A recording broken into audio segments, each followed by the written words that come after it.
भारत में सोने के एक्सचेंज ट्रेडेड फंड्स यानी गोल्ड ईटीएफ ने अगस्त में 230 अरब रुपए का निवेश आकर्षित किया है। यह आंकड़ा न केवल चौंकाने वाला है, बल्कि यह लगातार तीसरे महीने की वृद्धि को भी दर्शाता है। इस प्रवृत्ति के पीछे कई कारण हैं और आज हम इन्हीं पर चर्चा करेंगे। पहला कारण है सोने की बढ़ती मांग। भारत में सोने को हमेशा से एक सुरक्षित निवेश के रूप में देखा गया है।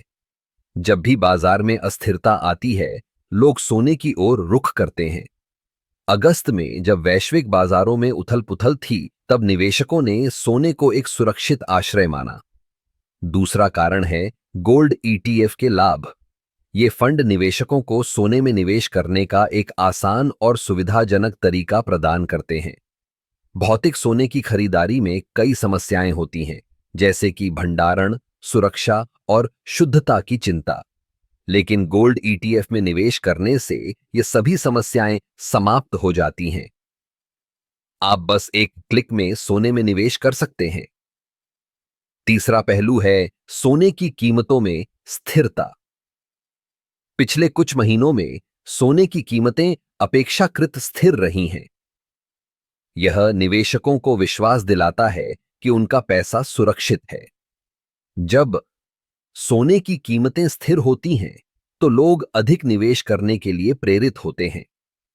इसके अलावा भारत में सोने की सांस्कृतिक महत्वता भी एक बड़ा कारक है। त्योहारों और शादियों के मौसम में सोने की मांग बढ़ जाती है। लोग सोने को न केवल निवेश के रूप में, बल्कि पारिवारिक धरोहर के रूप में भी देखते हैं। इस साल त्योहारों के दौरान गोल्ड ईटीएफ में निवेश करने की प्रवृत्ति बढ़ी है। अब यह भी ध्यान देने योग्य है कि भारत सरकार ने सोने के आयात पर कुछ नीतिगत बदलाव किए हैं। इससे सोने की कीमतों में स्थिरता आई है और निवेशकों का विश्वास बढ़ा है। जब सरकार की नीतियां निवेशकों के अनुकूल होती हैं, तो निवेश में वृद्धि स्वाभाविक है। अंत में यह कहना गलत नहीं होगा कि गोल्ड ईटीएफ का यह प्रवृत्ति भारत के वित्तीय बाजारों में एक सकारात्मक संकेत है। यह दर्शाता है कि लोग अपने धन को सुरक्षित रखने के लिए सोने की ओर रुख कर रहे हैं। आने वाले समय में यदि यह प्रवृत्ति जारी रहती है, तो हमें और भी अधिक निवेश देखने को मिल सकता है। सोने के प्रति इस बढ़ती रुचि से यह स्पष्ट होता है कि भारतीय निवेशक समझदारी से अपने वित्तीय भविष्य की योजना बना रहे हैं।